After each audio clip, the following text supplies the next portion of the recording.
welcome back. Today we're going to talk about another obscure film. This one is so obscure that even the release year is somewhat confusing. It had a wide release in not wide, but a somewhat wide release in '72, but it actually debuted at a film festival in 1971. It's called Legend of Horror, and it was actually kind of stitched together from an older film by an Argentine director named Enrique Carreras. Enrique Carreras had done a few horror films in Argentina in the 60s, and as part of the way it got distributed in the United States, it ended up getting changed around and released multiple times, and so there is a 70s release of it, so I'm going to talk about it here for 1971. So the 71 release is called Legend of Horror, but first, let's talk about where this came from and a little bit about the director. So the director, Enrique Carreras, as you can see his name down here, this is his first horror film and one of the earliest horror films to ever come out in Argentina.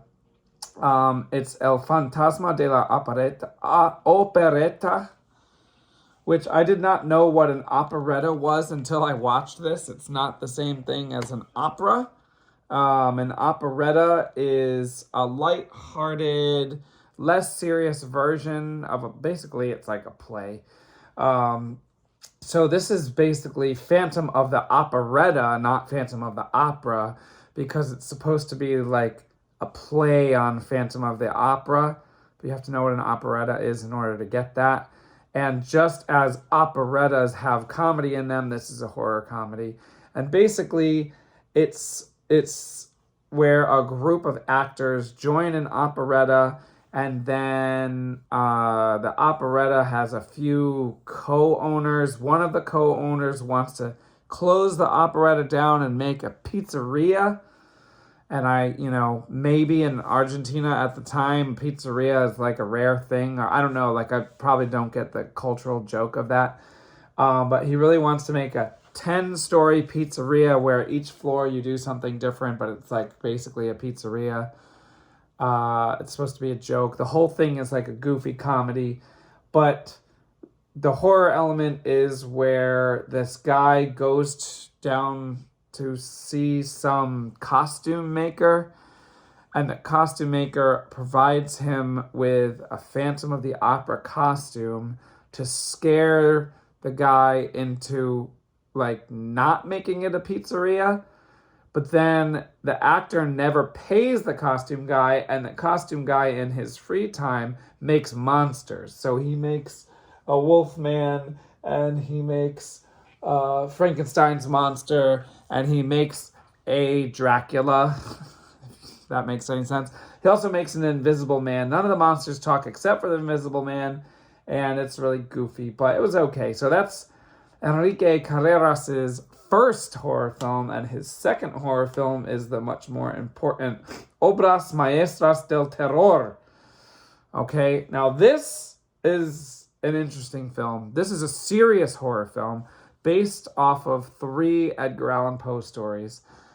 This girl here reads the 3 stories. That's why she's holding the book. And the same actor plays the main scary guy in each of the 3 stories. So the actor's name is Narciso Ibanez Menta. And he plays, let's see. No, it's been like 2 weeks since I watched this. Let's see if I can remember. So the middle one is the Telltale Heart, where he has the messed up eye. If you're familiar with the Telltale Heart, we'll talk about it in a little bit. This one here, where he looks younger, is the Cask of Amontillado. And this one here is the facts in the case of M. Valdemar. So if you don't know about these 3 tales, it's actually important to Legend of Horror to understand at least one of them. So the facts in the case of M. Valdemar, the original Edgar Allan Poe story is about a guy who uses hypnosis on people, and he's trying to use hypnosis in order to either prevent prolong people's lives or prevent them from dying, something like that. So he ends up hypnotizing a guy who is like on his deathbed, and the guy basically doesn't die and he can still talk while he's hypnotized, but he's like in some kind of netherworld, and he's like freaked out because he sees like dead souls walking around. And in the book, well, in the short story, it's very short. You should read it, by the way. I really like this story. In the story, in the end, he's like begging for death, and so then they like unhypnotize him. They take him out of his hypnosis, and then he immediately rots and putrefies into like a liquid and like drips down the bed, which is really cool for like an 1800s horror story. This piece of this film stays very true to the movie. They add some stuff to it, to the source, I should say, to the source material. They even do have the guy like decay at the end. And the idea is that he was preserved while in hypnosis, but he's been dead for months. So then when they like take him out of hypnosis, he goes through months of putrefaction all at once. So that was pretty cool. That one was good. I think I give that piece like a 6 out of 10 because they added to the original story, which actually made the story drag a little bit. But that was pretty good. Then they did the Cask of Amontillado, which in the original story is extremely simple. Basically, a guy gets another guy drunk and then like builds a brick wall and like basically entombs him alive. Well, in this version, that's way too short, so they added a whole bunch of stuff, and basically they added a wife to the killer, and then the guy who he walls up, instead of just being some guy from town, he's a stranger who comes and like has an affair with the guy's wife. So there's a motive to kill him, which makes sense. And he also kills his wife by drowning her in the Amontillado, like drowning her in the wine. So that one was pretty good. They added some stuff to the story, which actually made that story better. I give that one a 6 out of 10 because it was still pretty slow. A lot of Edgar Allan Poe stories are slow, although not all of them. And then they did The Telltale Heart, which was my favorite one. My favorite Edgar Allan Poe story, I should say. The original story is about a man who is totally insane. He has a roommate with this messed up eye that you can see there. And he just like flips out and kills his roommate for no like real reason other than that he hates the way he looks. Then he buries him in the floor, and then he feels really guilty and thinks that he can still hear the guy's heart beating. So he ends up confessing to police and like digging up the guy, and the guy's dead. So in this version, they greatly prolong it. You could read that whole story in like 12 minutes. This version is like 50 minutes long. The whole thing is 2 hours long, and these two parts are roughly half an hour, and then the final part is almost an hour. Plus there's this like wraparound story with the girl. And so instead of just roommates, the old guy with the eye owns a clock shop, and this guy posing as his nephew appears to be his apprentice, but it's not really his nephew. It's like a crazy killer, and then he ends up killing the old guy, and then he buries him in the floor and all that. That part's the same as the book. So when I watched this, there was no version in English available, but I found a Spanish version on YouTube, Spanish language version, because this is from Argentina, and I just watched it, and YouTube will like auto-generate subtitles, and it will auto-translate subtitles, but it's not like totally perfect, not even close. In fact, it might be like 60% accurate. But since I kind of know Spanish anyway, and I've read the original stories, I figured I'll watch this anyway, because I know what the original stories are, so I kind of already know the plot, and I can kind of just listen to it and hear what they're saying in Spanish. And then I kind of used the auto-translated subtitles as a tool, and, you know, I was able to understand it all. So overall, I gave this one a 6 out of 10, and it was cool to see, and you shall see why. Now, when it was released in the United States, they chopped it up, and they did not release all 3 of the stories at the same time.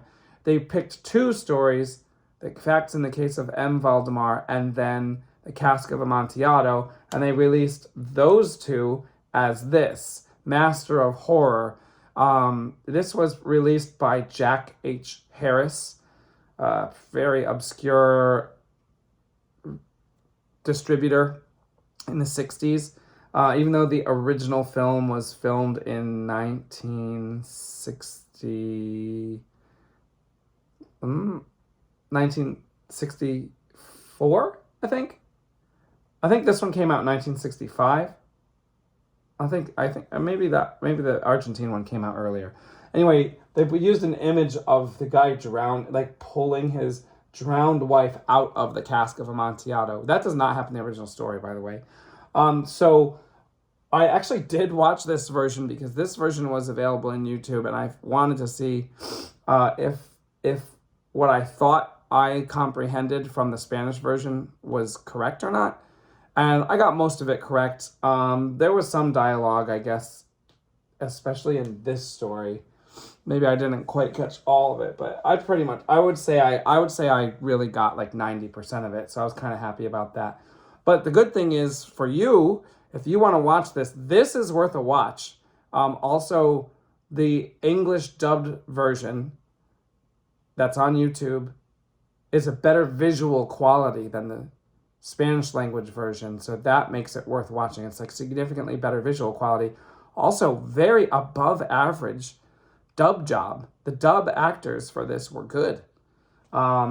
Jack Harris didn't put out that much stuff. I don't remember anything else he put out. Certainly nothing we've talked about. He was like a 60s distributor. So then we come to this, which is the movie we're actually going to talk about, actually just the top half.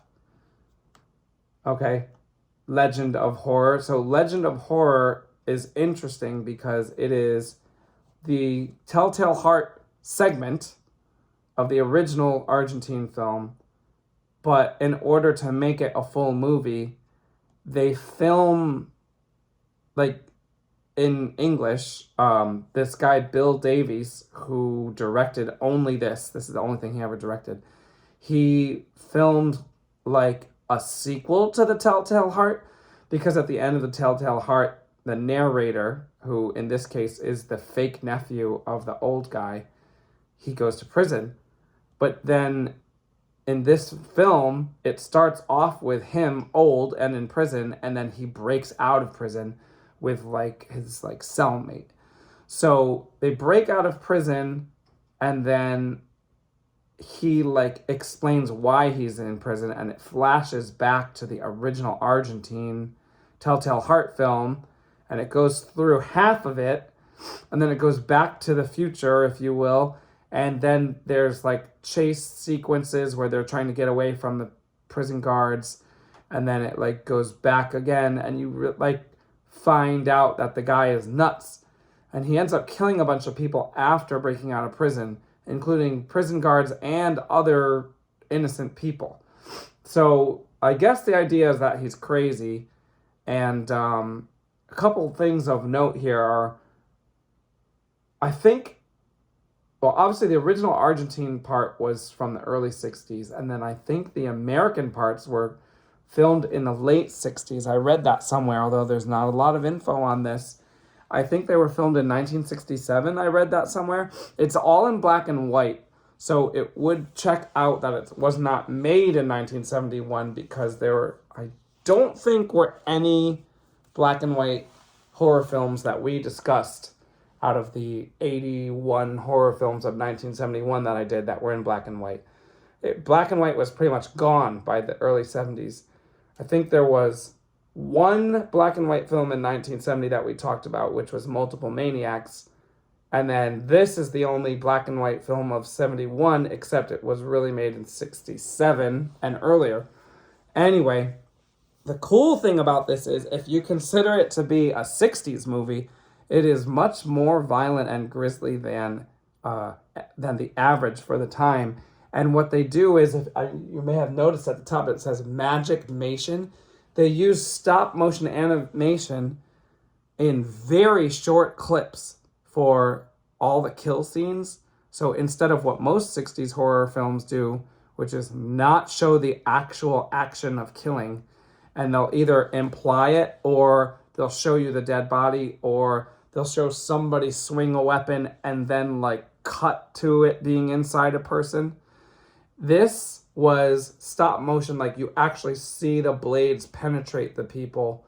There were 3 instances where someone gets killed on screen. One is where a machete goes up through a guy's, this is a spoiler, by the way. A machete goes up through the bottom of a guy's jaw and like out the top of his skull. And because it's stop motion, they like show it. And that was not happening in the 60s. And it barely happened in the early 70s. They just like didn't have effects like that. So that's one. Another one is where he just like cuts into this guy's throat and blood comes out of it, which is, again, way more gruesome than almost anything else at the time. And the third thing is where he takes a machete and shoves it all the way into a guy's chest. So if you know how big a machete is, that's pretty crazy. So those 3 things happen in this movie. And if you're coming at it from a horror fan point of view where you want to see violence, this delivers. Plus, like half of the footage is from the original Argentine film, which was good on its own. And the dubbing for the Argentine part is good, actually. It's probably better than the acting in the American part. So it was a pretty interesting film. I kind of watched it 3 times, sort of. I watched the 3 different versions, but it's a good Edgar Allan Poe adaptation. It's more of a 60s film than it is a 70s film, but it did not get released to the public or shown to the public until the very end of 1971, and then more so in 1972. I also want to show you the full poster because it was released as a double feature. I believe this poster is actually from 1974, when it was released once again as a part of a double feature with Diabolic Wedding, and I can't find that anywhere. That one is even more obscure than the other.